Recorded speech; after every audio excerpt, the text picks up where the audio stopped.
जी, अस्सलाम वालेकुम। उम्मीद है कि आप तमाम दोस्त खैरियत से होंगे और आज का दिन भी ट्रेडिंग के हवाले से अच्छा गुज़रा होगा। मार्केट अपने टॉप की तरफ जो है वो रवां-दवां थी। बहुत अच्छे वॉल्यूम्स भी लगे। आज भी वॉल्यूम ठीक था कंपैरेटिवली, लेकिन मार्केट में आज मूव नहीं बन सकी। प्रॉफ़िट टेकिंग का दिन था। साल का भी इख्तिताम है।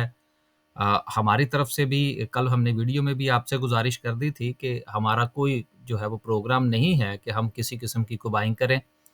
हमारा भी आज सिर्फ यही प्रोग्राम था कि कुछ ना कुछ सेल किया जाए और अपनी जो प्रीवियस पोजीशंस हैं उनको किसी ना किसी हवाले से सेटल करने की कोशिश की जाए। नई बाइंग से जो है वो परहेज़ किया जाए। मार्केट 132 पॉइंट्स नेगेटिव रही। नेगेटिविटी कुछ ख़ास नहीं है, लेकिन जहाँ पर मार्केट खड़ी है वहाँ से मार्केट को पॉइंट गेन करने की ज़रूरत है और पॉइंट जो हैं ये उसी सूरत में गेन होंगे कि जब एक नई रैली बनेगी और रैली उस वक़्त बनेगी जब मार्केट अपने इस प्रीवियस हाई को ब्रेक करेगी। ये इंशाल्लाह बात करते हैं, जिस वक़्त कैंडलस्टिक पर जाएँगे तो देखेंगे कि मार्केट की जो रेज़िस्टेंस है वो क्या बनती है और उसका ट्रेंड क्या कह रहा है। 132 पॉइंट्स की कमी के साथ अगर हम सर्किट ब्रेकर की बात करें, तो माशाल्लाह से आज भी 12 कंपनीज़ जो हैं वो अपर कैप हैं, जिसमें हमारे हाथ जो थी वो 2 कंपनीज़ मेरा ख़्याल आई थी। एक जो था वो ये चकवाल स्पिनिंग था और दूसरा जो था वो क्लोवर था। क्लोवर जो था वो हमारी स्विंग ट्रेड की कॉल थी, वो अपर कैप हुआ था। बाकी इसके अलावा अगर हम देखें 2 कंपनीज़ तो हमारे हाथ आईं। पीआईबीटीएल अपर कैप हुआ, पीएसएक्स अपर कैप हुआ, security investment bank upper cap हुआ। अच्छे वॉल्यूम के साथ सिर्फ पीआईबीटीएल है। चकवाल स्पिनिंग में भी कोई ख़ास वॉल्यूम नहीं है, लेकिन चलें 50-60 रुपए का शेयर है और जिस तरह से मार्केट आज नेगेटिव रही, मार्केट में कोई बहुत बड़ी परफ़ॉर्मेंस देखने को नहीं मिली, तो इस वॉल्यूम के साथ भी जो है वो गनीमत जाना जाए तो कोई बड़ी बात नहीं होगी। लोअर कैप की बात करते हैं जी, लोअर कैप में क्या सिचुएशन रही? 4 कंपनीज़ हैं, लेकिन कोई भी बहुत बड़े वॉल्यूम के साथ लोअर कैप नहीं है। हमारे हालात आज क्या रहे, उसकी तरफ चलते हैं, थोड़ा-सा उसको देखने की कोशिश करते हैं। माशाल्लाह से सिचुएशन ठीक रही। आज जो थी वो सिर्फ सेलिंग थी, हमारी तरफ से कोई नई बाइंग नहीं थी। आज सारा दिन जो है वो सिर्फ हम देखते रहे हैं कि कहाँ पर किस चीज़ को कुछ बेचा जाए और प्रॉफ़िट टेकिंग की जाए। क्लोवर था वो अपर कैप हो गया। ये जिन लोगों ने खरीद रखा है कितने खुश हैं। चकवाल स्पिनिंग है, हीरा टेक्सटाइल बड़ा अच्छा चल गया जी आज, डीएसएल ठीक हो गया। बिग बर्ड फूड जो है इसके हवाले से कल भी हमने ज़िक्र कर दिया था। और आखिरी बात ये है कि आज लास्ट डे ऑफ रजिस्ट्रेशन है। अगर आप हमारे ट्रेनिंग सेशन का हिस्सा बनना चाहते हैं, तो आज इसका आखिरी दिन है। और इस बार हमने ये फैसला कर रखा है कि आज रात 12 बजे के बाद जो है वो हम रजिस्ट्रेशन नहीं लेंगे। और देखिए वजह पता क्या है? गो के कुछ लोग जो है इस हवाले से माइंड करते हैं जी कि इतना ज़्यादा जो है वो नहीं होना चाहिए। बेसिकली हमारे यहाँ आखिरी तारीखों पर काम करना या जब 2-4 दिन गुज़र जाएँ तो फिर राब्ता करना, ये एक वो क्या है ना, मामूली बात समझी जाती है। लेकिन हमने ये फ़ैसला कर रखा है कि कल से जो है वो हम रजिस्ट्रेशन नहीं लेंगे।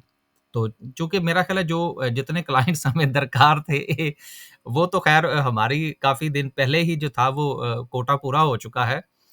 तो अब ये मैं थोड़ी-सी तफ़सील इसके हवाले से बता दूँ क्योंकि आज लास्ट डे है। बेसिकली ये 2 ट्रेनिंग सेशन हैं।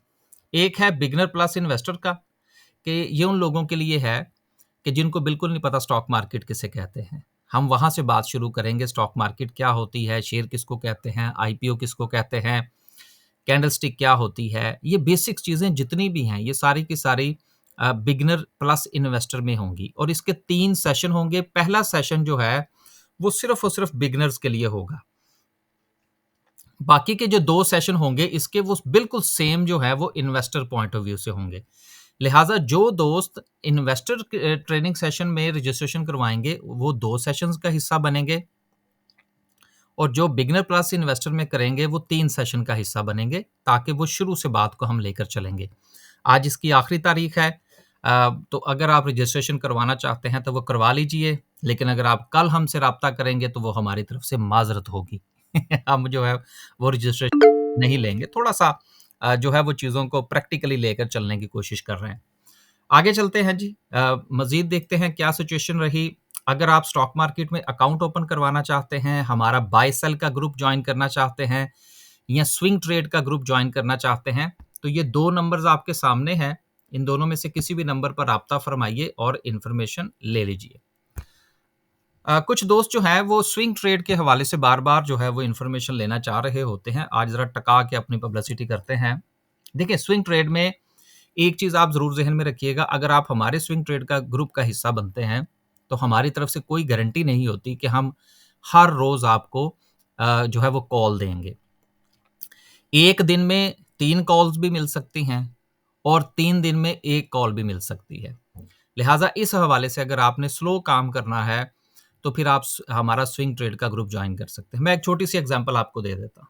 मसलन कल जो था वो हमने ये 3 शेयर रिकमेंड किए थे, क्लोवर, निशात चूनिया पावर का और हीरा टेक्सटाइल का। उससे पहले दरमियान में छुट्टी थी, फिर टेली का, मुगल और डीएसएल का हमने शेयर जो था वो रिकमेंड किया था। उससे पहले फिर छुट्टी, कोई रिकमेंडेशन नहीं थी, ठीक है ना? तो ये बात करने का मकसद ये है कि सिर्फ़ आपको यहाँ पर बताने का और दिखाने का मकसद ये है कि आप इस चीज़ के हवाले से अपना ज़हन बना लीजिएगा, क्योंकि हमारे स्विंग ट्रेड में भी ऐसा हुआ कि लोगों ने ग्रुप जॉइन किया, एक दिन हमने कॉल जनरेट नहीं की, तो मैसेजेस आने शुरू हो गए, जी मुझे कॉल नहीं आई। इसका मतलब ये है कि द पीपल डोंट नो कि स्विंग ग्रुप होता क्या है। वो उसको भी डे ट्रेड के पॉइंट ऑफ व्यू से लेकर चलने की कोशिश करते हैं। अगर आपने तेज़ काम करना है, तो फिर आप हमारा बाय सेल ग्रुप जॉइन कर लीजिए, जो कि रोज़ाना की बुनियाद पर होता है। लेकिन अगर आपके पास टाइम नहीं है और थोड़ा ठंडे तरीके से काम करना है, तो फिर आप हमारा पीएसएक्स स्विंग ट्रेड का ग्रुप जॉइन करें। और ये चीज़ मैं दोबारा बता दूँ कि इसमें हम रोज़ाना की बुनियाद पर कोई ज़रूरी नहीं है कि कॉल जनरेट करें। मार्केट इजाज़त देगी तो बाय कॉल जनरेट करेंगे, अदरवाइज़ नहीं। आगे चलते हैं जी। माफ़ कीजिएगा। सेक्टर वाइज़ बात करते हैं। आज थोड़ा-सा जो है वो फर्टिलाइज़र सेक्टर नीचे रहा, कुछ ऑयल एंड गैस ने पॉइंट्स गेन किए। मार्केट में बड़ा जो था वो आज यूँ कह लीजिए कि सुनसान दिन था। और सुनसान जो है जिस वक़्त हो तो फिर उसका नुकसान ये होता है बेसिकली कि जिन लोगों को मार्केट की बहुत ज़्यादा अंडरस्टैंडिंग नहीं होती, वो पैनिक बहुत जल्द कर जाते हैं कि पता नहीं क्या वजह है, मार्केट क्यों नहीं चल रही। हालाँकि ये मार्केट का हुस्न होता है। मार्केट आज स्टैग्नेंट रही रही है, बहुत ज़्यादा उतार-चढ़ाव नहीं हुआ। अ, कल जो था वो मार्केट ने हमें एक अच्छी पोज़ीशन जो थी वो दे दी थी। बहुत अच्छी प्रॉफ़िट टेकिंग के चांसेस थे। आज भी लोगों ने प्रॉफ़िट टेकिंग की है। इसको देखा करें। और मैंने जिस तरह से गुज़ारिश की थी कि 2-3 दिन आराम करें, अभी कल का दिन भी छुट्टी है। छुट्टी से मुराद ये है पाकिस्तान स्टॉक एक्सचेंज तो खुलेगी, लेकिन गोरा तो छुट्टी पर है। अब बहुत सारे लोग ओवरसीज़ पाकिस्तानी छुट्टी पर हैं, तो बेहतर ये है कि कल का दिन भी इंतज़ार किया जाए और फिर 2 तारीख से कुछ सिचुएशन देखें कि मार्केट जो है वो अपना क्या रुख इख्तियार करती है। बाकी रेज़िस्टेंस जब हम इंशाल्लाह डिस्कस करेंगे, तो कुछ ज़्यादा क्लैरिटी आ जाएगी। खबरें हैं जी, पहली खबर जो है वो चेराट पैकेजिंग के हवाले से है कि जिन्होंने अपनी पेपर सैक लाइन जो है उसको सेल किया है और उन्होंने वहाँ से बनाए हैं डॉलर्स। और इसके साथ-साथ जो है ये कंपनी जो है बेसिकली जिसके ऊपर मैं बात करना चाह रहा था, ये ग्रुप की मैं बात कर रहा हूँ। देखिए, स्टॉक एक्सचेंज के अंदर आप जिस वक़्त किसी कंपनी में इन्वेस्टमेंट पॉइंट ऑफ व्यू से काम करना चाहें, तो फिर ग्रुप को ज़रूर मद्देनज़र रखा करें। इंडिविजुअल कंपनीज़ की निस्बत ट्रेडिंग पॉइंट ऑफ व्यू से बात नहीं कर रहा, इन्वेस्टमेंट पॉइंट ऑफ व्यू से बात कर रहा हूँ। जिस तरह से चिराट ग्रुप है, उसके अलावा लकी ग्रुप है, मंशा ग्रुप है, आपको बहुत सारे ग्रुप्स, आरएफ हबीब ग्रुप है, बहुत सारे ग्रुप्स मिल जाएँगे। इसके अलावा हबीब ग्रुप है। इसका फ़ायदा क्या होता है? इसका फ़ायदा ये होता है कि अगर किसी हवाले से कोई एक ग्रुप की एक कंपनी जो है उसकी परफ़ॉर्मेंस अच्छी ना हो, एंग्रो ग्रुप मैं भूल ही गया, तो उसका फ़ायदा ये होता है कि ग्रुप की जो दीगर कंपनीज़ होती हैं या जो पेरेंट कंपनी होती है, वो उस कंपनी को सहारा दे देती है, जिससे कम से कम आपका पैसा डूबने से बच जाता है। तो इन्वेस्टमेंट पॉइंट ऑफ व्यू से जिस वक़्त आप किसी कंपनी का इंतखाब करें, तो ग्रुप की कंपनी हो तो वो ज़्यादा बेहतर है। अब चिराट ग्रुप जो है, इसको अगर आप देखें, इनका सीमेंट भी बहुत अच्छा है। इनका ये जो है इनकी जो पैकेजिंग इंडस्ट्री का काम है, वो भी अच्छा है। तो इस हवाले से इन चीज़ों को ज़रूर ज़हन में रखा करें। अगली खबर जो है वो रूबी टेक्सटाइल के हवाले से है कि जिन्होंने ये बताने की कोशिश की है कि हम अपने ऑपरेशन को रिज़्यूम करने जा रहे हैं।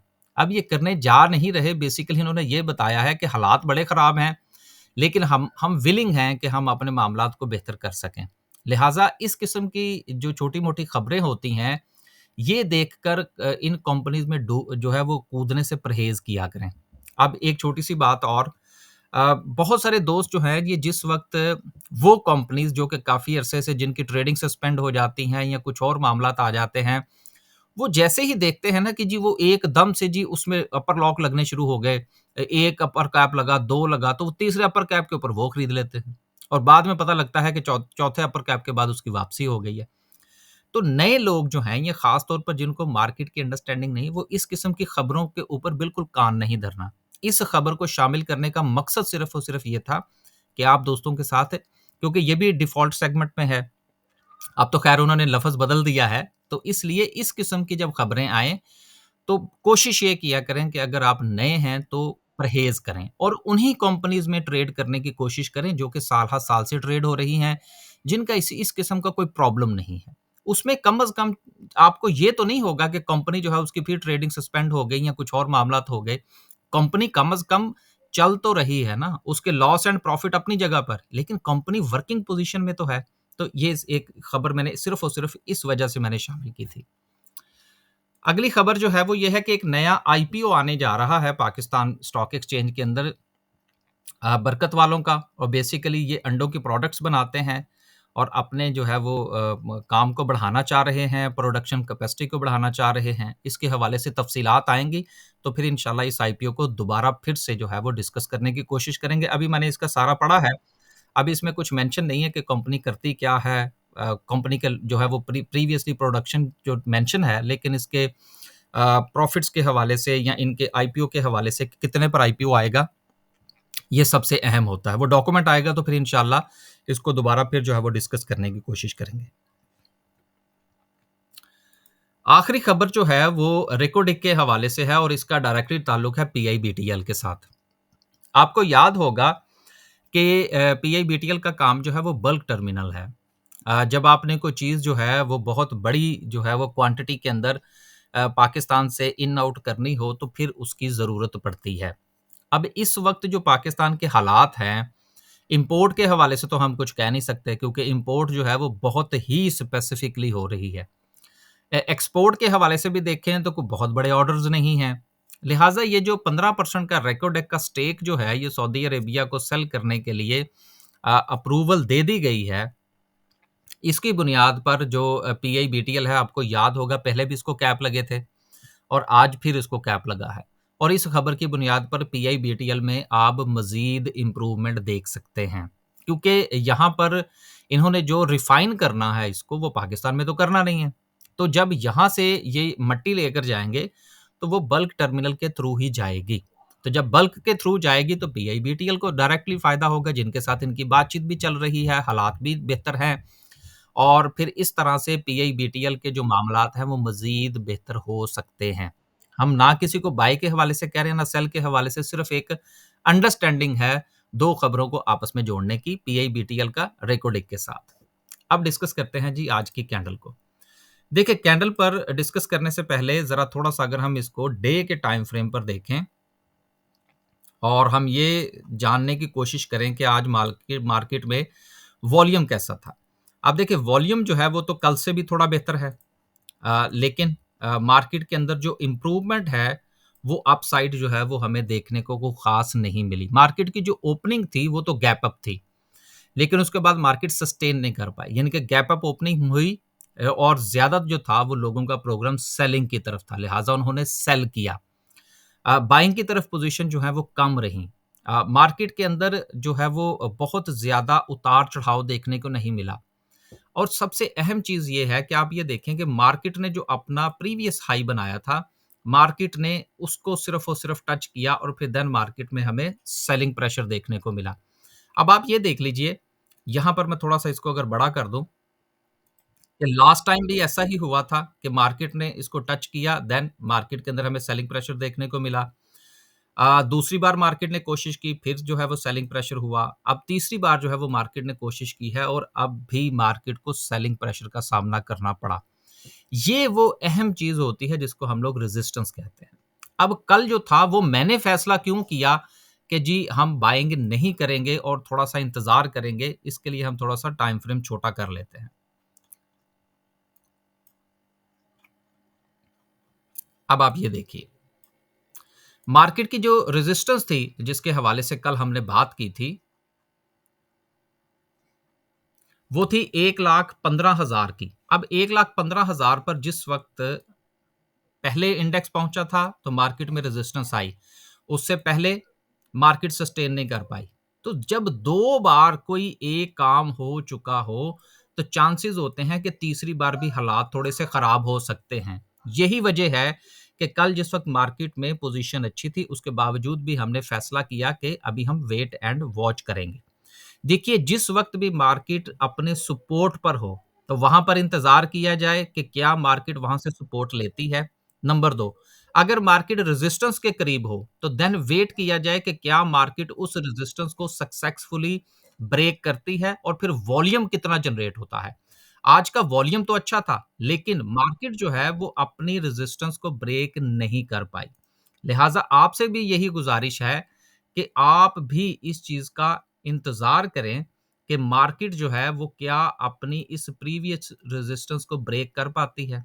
अगर मार्केट इसको ब्रेक करे तो फिर एक अच्छी पोजीशन लेने में कोई मुज़ायका नहीं है। अच्छी का लफ़्ज़ मैंने इसलिए इस्तेमाल किया कि मार्केट अगर इस रेजिस्टेंस को ब्रेक कर जाती है तो फिर एक बहुत बड़ी रैली आपको देखने को मिलेगी। अदरवाइज़ वेट एंड वॉच रहें और देखें कि मार्केट जो है वो किस सपोर्ट को सस्टेन करती है। मार्केट के पास जो पहली सपोर्ट थी, वो 1,15,000 की थी, ये वाली सपोर्ट,